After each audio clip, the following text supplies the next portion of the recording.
Hi friends, எல்லாரும் எப்படி இருக்கீங்க? நல்லா இருக்கீங்களா? என்னடா இவ்வளோ பக்கத்தில் உட்காந்துருந்து வீடியோ எடுத்துட்டு இருக்கேன்னு பார்க்குறீங்களா? அது ஒரு கஷ்டங்க. அது என்ன அப்படிங்கிறது நான் வீடியோவில் பாதியில் வந்து சொல்கிறேன். ஸோ இந்த வீடியோவில் என்ன பார்க்க போகிறோன்னு பார்த்தீங்கன்னா, நான் புதுசாக வந்து ஒரு ப்ராடக்ட் வாங்கியிருக்கேன். அதை பற்றி தான் உங்கள் கூட வந்து ஷேர் பண்ண போகிறேன்.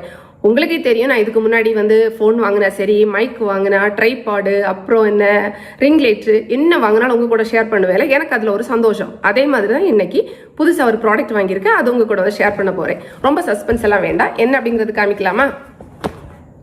இதுதான் நான் வாங்கியிருக்கக்கூடிய ப்ராடக்ட். இதுக்குள்ளாடி தான் இருக்குது. இது பார்த்தோன்னே உங்களுக்கு தெரிஞ்சிருக்கும்ல, தெரிஞ்சிருக்கும். இல்லைனாலும் பரவாயில்ல, நானே சொல்லிடுறேன். சரியா? ரொம்ப சஸ்பென்ஸ் வேண்டாம். இதுதான் நான் புதுசாக வாங்கியிருக்கக்கூடிய ப்ராடக்ட். ஐஃபோன் 17 Pro Max வந்து நான் வந்து வாங்கியிருக்கேன். Silver colour. சரியா? ஓகே. இப்போ இந்த வீடியோவில் வந்து பார்த்தீங்கன்னா என்னென்ன விஷயங்கள் நான் சொல்ல போகிறேன் அப்படிங்கிறது முதலே பார்த்துடலாம். ஏன்னா சில பேர் ஐஃபோன் 17 Pro Max பற்றி வீடியோ போட்டிருக்கேன்னா டெக்னிக்கலாக நிறைய விஷயம் சொல்லுவேன், எதிர்பார்த்து வருவீங்க. ஸோ அந்த மாதிரி பெருசாக இருக்காது. இதில் என்ன இருக்குன்னா, இந்த ஃபோன் நான் எங்கேருந்து வாங்கினேன், அப்புறம் அந்த பணம்னு சொன்னோன்னே நான் சொல்லிடுறேன், அதோட விலையை சொல்லிடுறேன் ஃபர்ஸ்டே. இந்த ஃபோனோட விலை வந்து பார்த்தீங்கன்னா 1.5 லட்சம் ரூபாய் கொடுத்து இந்த ஃபோன் நம்ம வாங்கியிருக்கேன். ஸோ இந்த பணம் நான் எப்படி மேனேஜ் பண்ணேன் அப்படிங்கிறது, அதுக்கப்புறமா வந்து எதுக்காக இந்த ஃபோன் வந்து வாங்கினேன் அப்படிங்கிற ஒரு காரணம், அதை நான் வந்து சொல்கிறேன். இன்னொரு மெயின் விஷயம் என்னென்னா, இப்போ யூடியூபர்ஸ் வந்து பார்க்கும்போது நிறைய பேருக்கு அந்த கேமரா பற்றின விஷயங்கள் நிறைய அந்த மாதிரி இருக்கும்ல. ஸோ எனக்குமே நான் வந்து இந்த ஃபோன் வந்து வாங்கிட்டு ஒரு சில விஷயம் எதிர்பார்த்துருப்பேன்ல, அதில் சிலது இருக்கும், சிலது இல்லாமல் இருக்கும். சில விஷயம் நான் எதிர்பார்த்ததை விடையும் இன்னும் நல்லா இருக்கும். ஸோ அந்த மாதிரிப்பட்ட ஒரு சில சின்ன சின்ன விஷயங்கள் என்னென்ன அப்படிங்கிறத நான் வந்து சொல்லிடுறேன். ஓகேவா? அவ்வளோதான்.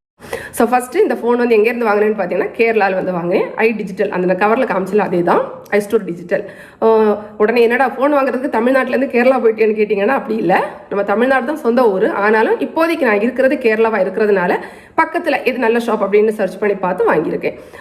ஆன்லைனில் வந்து பார்த்தீங்கன்னா வாங்கலாம். ஆன்லைனில் வாங்கும்போது பார்த்தீங்கன்னா எனக்கு வந்து திருப்தியாக இல்லை. ஒருவேளை நல்ல ப்ராடக்ட் வராதோ அப்படிங்கிறதெல்லாம் தோணுனதுனால சரி வேண்டாம், நம்ம டைரெக்டாக போயிட்டே வாங்கலாம் அப்படின்ட்டு போகிறோம். அப்புறம் இந்த கடையை பற்றி சொல்லணும்னா, போன உடனே பார்த்தீங்கன்னா இந்த ஃபோன் தான் என்கிட்ட காமிச்சாங்க. அந்த சில்வர் கலர் தான். பட் எனக்குமே அதுவே ஓகே, பிடிச்சிருந்து. ஏன்னா என் மனசுலையும் சில்வர் கலர் தான் வாங்கணும் அப்படிங்கிற ஒரு ஆசை இருந்தது. அப்புறம் அவங்கள்ட்ட ஒரு சில விஷயம் கேட்டேன். நீங்கள் வந்து இது எல்லாமே வந்து பார்த்தீங்கன்னா இங்கே வந்து ஒரு சில விஷயங்கள் செட் பண்ணி கொடுக்கணும். அப்புறம் எனக்கு ஒரு சில டவுட்ஸ் இருக்கும், இது வந்து ஜென்யூன் ப்ராடக்ட் தானே அப்படிங்கிறதுல அதெல்லாம் நீங்கள் செக் பண்ணி காமிக்கணும் அப்படின்னு சொல்லும்போது எல்லாமே ஓகே சொன்னாங்க. பெர்ஃபெக்டாக காமிச்சாங்க. அப்புறம் இதை தவிர வந்து பார்த்தீங்கன்னா இந்த ஃபோனுக்கு என்ன சொல்கிறது, ஃபோனுடைய அந்த பேக் கவர் கேஸ் இருக்குல்ல அது, அப்புறம் வந்து அதனுடைய டெம்பர்ட் கிளாஸு, அப்புறம் வந்து அந்த கேபிளுடைய அந்த சார்ஜர் அடாப்டர் இருக்கும்ல அது, இன்னும் வந்து பார்த்தீங்கன்னா அந்த லென்ஸுடைய ப்ரொடெக்டிவ் கவர், லென்ஸுக்கு வந்து ப்ரொடெக்ட் கவர் போடலாம். ஃபஸ்ட்டு அதை பற்றி ஐடியா இல்லை, அதுக்கப்புறம் வாங்கலாம்னு நினச்சேன். திரும்ப ஹஸ்பண்ட் தான் ரெண்டாவது போயிட்டு கேட்டு அதுவும் போட்டு கொடுத்தாங்க. ஸோ அது எல்லாமே வந்து பார்த்தீங்கன்னா அந்த 1.5 லட்சம் ரூபாயிலேயே சேர்த்து இது பண்ணிட்டாங்க. மீன்ஸ் அடிஷ்னலாக காசு வாங்கலை, அதிலே முடிச்சு கொடுத்துட்டாங்க. ஸோ அது வரைக்கும் சந்தோஷம். ஸோ அந்த ஷாப்பில் வந்து பார்த்தீங்கன்னா நம்ம என்னென்ன கேட்டோமோ எல்லாமே பர்ஃபெக்டாக நல்ல முறையில் பண்ணி கொடுத்தாங்க. ஸோ அது அந்த வகையில் அந்த கடைக்கு போனதுமே எனக்கு வந்து ஒரு திருப்தி தான். அடுத்தது பணத்தை வந்து பார்த்தீங்கன்னா 1.5 லட்சம் ரூபாய். ஸோ இது எப்படி மேனேஜ் பண்ண அப்படின்னு பார்த்தீங்கன்னா, சும்மா நினைச்சோன்னா அந்த காசு கிடைக்காதுல்ல. ஸோ இதில் 83,000 ரூபாய், 83,000 rupees என்னுடைய ஏர்னிங்ஸ், நான் வச்சுருந்த காசு, யூடியூப்பில் நம்ம சம்பாதிக்கலாம் வச்சுருந்தது. ப்ளஸ் அதுக்கு கூட வந்து பார்த்தீங்கன்னா 67,000 ரூபாய் வந்து என் ஹஸ்பண்ட் வந்து எனக்கு வந்து இந்த ஃபோன் வாங்குறதுக்காக ஃப்ரீயாக கொடுத்தாங்க. ஸோ ரெண்டும் சேர்த்துட்டு தான் நான் வந்து இந்த ஃபோன் வந்து வாங்கியிருக்கேன்.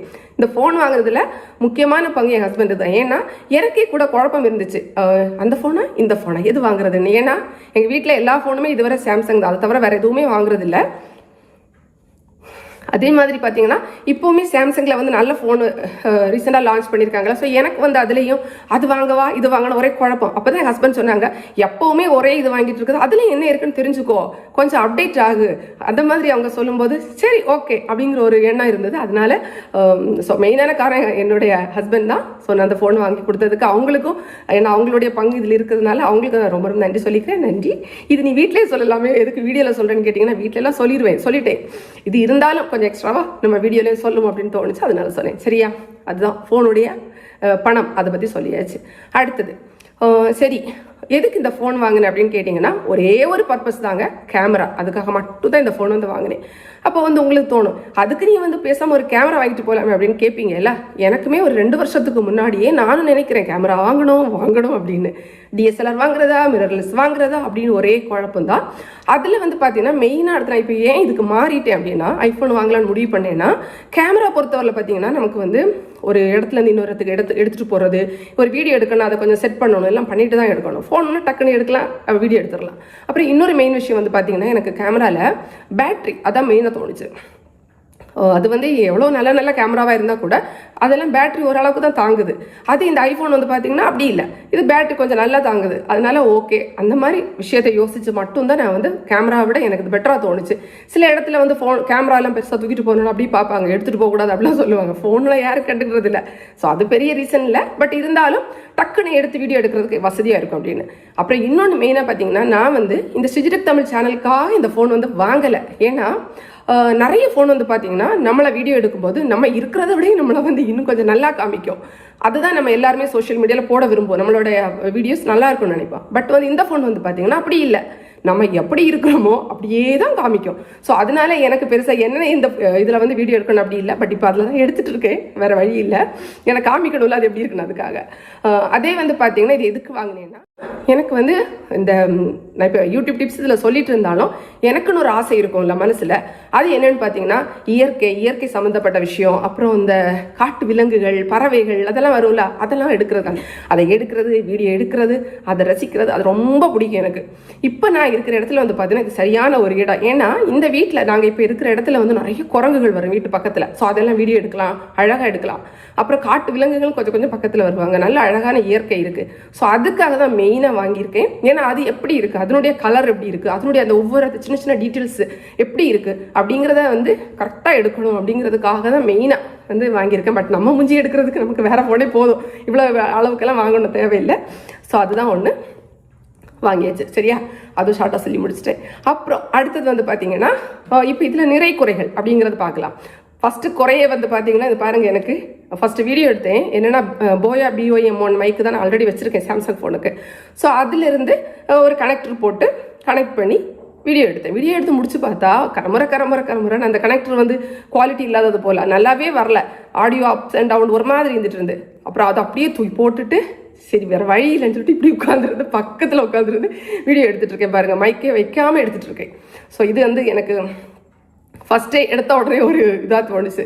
அப்புறம் இதில் வந்து பார்த்தீங்கன்னா வீடியோவில் 16:9 ஃபார்மேட் 16:9, அதாவது நார்மல் லேண்ட்ஸ்கேப் வீடியோ இருக்குல்ல, நம்ம யூடியூப்பில் போடுறோம், அது எடுக்க முடியும். ஷார்ட்ஸ் ரீல்ஸ் எல்லாம் போடுறோம்ல 9:16 அது எடுக்க முடியும். ஆனால் 1:1 வீடியோ வந்து பார்த்தீங்கன்னா பேக் கேமராவில் எடுக்க முடியல. நான் கூட அதை எடுக்கலான்னு பார்க்க என்னடா வரவே இல்லைன்னு இருக்குது. அப்புறம் தான் தோணுச்சு, செக் பண்ணி பார்த்தா இல்லை. அப்புறம் என்ன தோணுதுன்னா 1.5 லட்சம் ரூபா கொடுத்து வாங்கியிருக்கோம், இதெல்லாம் வச்சா உங்களுக்கு அது ஒரு சின்ன விஷயத்தை வைக்க முடியலடா அப்படின்னு தோணுச்சு. 1:1 வச்ச உடனே என்ன குறைஞ்சா போவீங்க அப்படின்னு தோணுச்சு, அது எடுக்க முடியல. ஸோ அதுக்கு வேணா நார்மல் வீடியோ எடுத்துட்டு கிராப் பண்ணி அந்த மாதிரி எடுக்கணும், அதுதான். மற்றபடி எல்லாம் ஓகேவா இருந்து.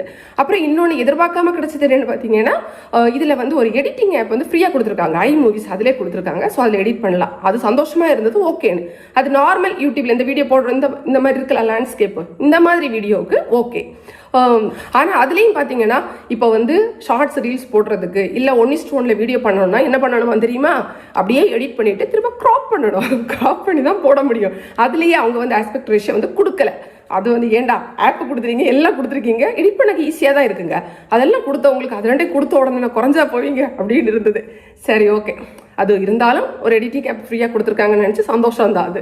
அப்புறம் வந்து பார்த்தீங்கன்னா வேறு மேக்ரோ மோடு பக்கத்தில் போனோடனே நல்லா அழகாக சூப்பராக ஜூம் பண்ணி அழகாக காமிக்குது, அதில் நல்லா இருக்குது, டீட்டெயில்ஸ் எல்லாம் நல்லா தெரியுது. கலர் வந்து என்ன இருக்குதோ அது அப்படியே தான் வந்து காமிக்கும். நமக்கே பார்க்கும்போது ஓஹோ நம்மளை கொஞ்சம் குறைவாக காமிக்குதோ அப்படின்னு வந்து தோணும், அந்த மாதிரி இருந்துச்சு ஒரு மாதிரி. ஓகே, எனிவே நல்லா இருக்குது, டீட்டெயில்ஸ் எல்லாம் சூப்பராக நல்லா தெரியுது. ஸோ அதுக்கு நம்ம என்ன பண்ணிக்கலாம்னா கொஞ்சம் லைட்டாக அந்த எக்ஸ்போஷர் கொஞ்சம் கூட்டி வச்சு எடுத்தோம்னா ஓரளவுக்கு பரவாயில்லை அப்படின்னு வந்து தோணுது நம்மளே எடுக்கும்போது மட்டும். மற்றபடி அனிமல்ஸ் எல்லாம் எடுக்கிறதுக்கு ஓகே. அப்புறம் வந்து பார்த்தீங்கன்னா இன்னொரு மெயின் ரீசன் இது வாங்குறதுக்கு காரணம் ஸ்டெபிலைசேஷன். நான் வந்து சாம்சங் சரி இது வேற ஒரு சில ஃபோனோட கம்பேர் பண்ணும்போது நான் பார்க்கல, ரிவ்யூவில் நிறைய பேர் போட்டிருப்பாங்கல்ல, அது பார்க்கும்போது என்ன கொடுத்துருக்காங்கன்னா ஸ்டெபிலைசேஷன் வந்து அதை விட இது நல்லா இருக்குன்னு. அது எனக்கு ரொம்ப தேவை. ஏன்னா நான் வீடியோ எடுக்கும்போது என்ன பண்ணுவேன்னா கண்ணா பொண்ணு அங்கே அப்படி வச்சு எடுத்துருவேன். எடுத்து முடிச்சுட்டு எடிட் பண்ணுறதுக்கு பார்க்கும்போது தான் தெரியும் ஐயா இவ்வளோ மொக்கையாக எடுத்து வச்சிருக்கேனேன்னு தோணும். ஏன்னா அவ்வளோ வீடியோ ஷேக் பண்ணியிருப்பேன். ஸோ எனக்கெல்லாம் ஸ்டெபிலைசேஷன் நல்லா இருக்க ஃபோன் தான் வேணும். அப்போ அதுக்கு எனக்கு வந்து இது ஹாப்பி. அப்புறம் டெலிஃபோட்டோ வந்து பார்த்தீங்கன்னா ஓகே, அதுவும் எடுக்கும்போதெல்லாம் ஓரளவுக்கு நல்லா தான் தெரியுது. அது நான் இன்னும் நிறைய எடுக்கும்போது தான் எனக்கு தெரியும். அப்புறம் லைட்டில் வந்து பார்த்தீங்கன்னா ஓரளவுக்கு லைட்டாக இருக்கும், லைட் வெளிச்சம் இருக்கிற இடத்துல நல்லா சூப்பராக இருக்குது. லைட்டு கம்மியாகும்போது கொஞ்சம் ஓரளவுக்கு அந்த அளவுக்கு நம்ம முதல்ல இருக்கிற அளவுக்கு ஒரு கிளாரிட்டி கிடைக்கல. இப்போ நான் வந்து பாருங்கள் லைட்டும் போடலாம் ஒன்றும் போடல, ஒரு சும்மா ஒரு டியூப்லைட் மட்டும் போட்டிருக்கேன். அதில் இந்த வீடியோ எடுத்துகிட்டு இருக்கேன். வேறு எந்த எதுவும் இல்லை, ஃபில்டர் நத்திங் ஒன்றுமே போடலை, சும்மா போட்டு எடுத்துகிட்டு இருக்கேன் வீடியோவை, அவ்வளோதான். இது வந்து பார்த்தீங்கன்னா நான் முதல்ல எடுத்த வீடியோ அழகாக வந்துச்சு. கொஞ்சம் தள்ளி வச்சு எடுத்தேன், மூஞ்சியெல்லாம் கொஞ்சம் நம்ம பின்னாடி உட்காந்து எடுக்கும்போது அழகாக சூப்பராக இருந்தது. ஆனால் வந்து ஆடியோ சொதப்பிடுச்சு. நான் சொன்னேன் இல்லை, அந்த கனெக்டர்லாம் கொடுத்தனால அது கச்சாமுச்சான்னு வந்தது, அது தூக்கி அப்படியே போட்டாச்சு. ஸோ அதுதான். அப்புறம் வேறு என்ன நார்மல். அப்புறம் வந்து பார்த்தீங்கன்னா இதில் டியூவல் இது இருக்குது. நம்ம வந்து விளாக் எல்லாம் எடுக்கிறீங்கன்னா உங்களுக்கு விளாக் பின்னாடி அதையும் காமிக்கலாம், நம்ம ஃபேஸையும் சைடில் அப்படி குட்டியாக காமிக்கலாம். ஸோ அது வந்து நல்லா இருந்துச்சு. ஓகே, நல்ல ஒரு ஃபீச்சராக தோணுச்சு, அதெல்லாம் ஓகே. அப்புறம் வேறு என்ன சொல்கிறது, இவ்வளோதான் நான் பார்த்த வரல. இதில் வேறு பெருசாக இன்னொன்று, ஃபோன் சூடாகுது. நான் வந்து வாங்கிட்டு அவுட்டோரில் வெளியே இருக்கும்போது நம்ம பெருசாக எதுவும் பண்ணாமல் இருந்தாலே ஃபோன் சூடானது மாதிரி இருந்து, அப்புறம் வீட்டில் வந்து பார்த்தா கரெக்டாக இருக்குது. அது டெம்பரேச்சர் எடுதுன்னு நினைக்கிறேன். அதே மாதிரி வீடியோ எடுக்கும்போது பார்த்தீங்கன்னா சூடாகுது. என்னடா சூடாகுதுன்னு நம்ம டென்ஷன் ஆகிறதுக்கு பெருசாக இல்லை, ஏன்னா கொஞ்சம் நேரத்தில் நம்ம வச்சோன்னா அப்புறம் நார்மல் ஆகிடுது உடனே சீக்கிரமே.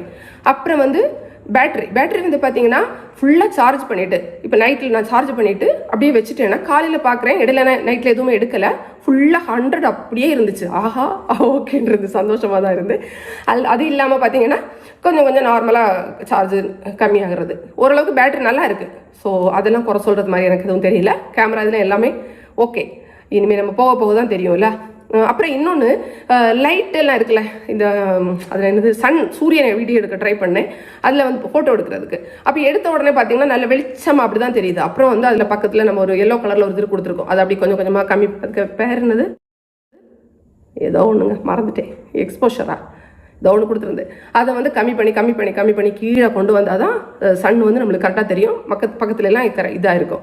அது இல்லைன்னா ஒரு மாதிரி மொத்தமாக வெளிச்சமாக அடிக்குது அது. ஆனால் பாக்கி ஓகே. அப்புறம் இதுலேயே கூட ஷார்ட் ஃபிலிம் எல்லாம் எடுக்கலாம் அப்படின்னு சொல்கிறாங்க. ஏன்னா சினிமேட்டிக் மோடெல்லாம் இருக்குது. இதில் சினிமேட்டிக்கில் நான் இப்போ சும்மா எடுத்துகிட்டு இருக்கேன். சினிமேட்டிக் மோடில் எடுக்கிறதுனா பின்னாடி வந்து பார்த்தீங்கன்னா எல்லாம் பிளர் ஆகி அந்த மாதிரி இருக்கும், எடுக்கலாம். அதுக்கெல்லாம் சூப்பர், நல்லா இருக்குது. வேறு என்ன சொல்கிறது, அவ்வளோதாங்க. எனக்கு தெரிஞ்சதை சொல்லிட்டு இதுக்கு மேலே எனக்கு தெரியல. சரி, எனிவே உங்களுக்கு இதை பற்றி அதிகமாக தெரியும், ஏதாவது நிறைய ட்ரிக்ஸ் தெரியும்னா சொல்லுங்கள், நானுமே யூஸ் பண்ணிக்கிறேன். பார்க்குறவங்களும் தெரிஞ்சுப்பாங்க. ஓகே, கமெண்ட்டில் சொல்லுங்கள். சரியா? அவ்வளோதான் ஃப்ரெண்ட்ஸ். போன வாரமே வாங்கிட்டேன், தலைவலிக்குது கோல்டாக இருக்குன்னு படுத்துருந்த வீடியோவே எடுக்கலை. ஸோ அது வரை நான் டெஸ்ட் பண்ணதை வர வச்சு நான் சொல்கிறேன். அவ்வளோதான். சரியா? வீடியோ பிடிச்சிருந்தா லைக் பண்ணுங்கள், உங்களுடைய ஃப்ரெண்ட்ஸுக்கு வந்து ஷேர் பண்ணிக்கோங்க. மேலும் யூடியூப் சம்மந்தப்பட்ட தகவல்களுக்கு நம்ம சேனல் தமிழ் சேனலில் மறக்காமல் சப்ஸ்கிரைப் பண்ணிக்கோங்க. தேங்க்ஸ் ஃபார் வாட்சிங். நன்றி, வணக்கம்.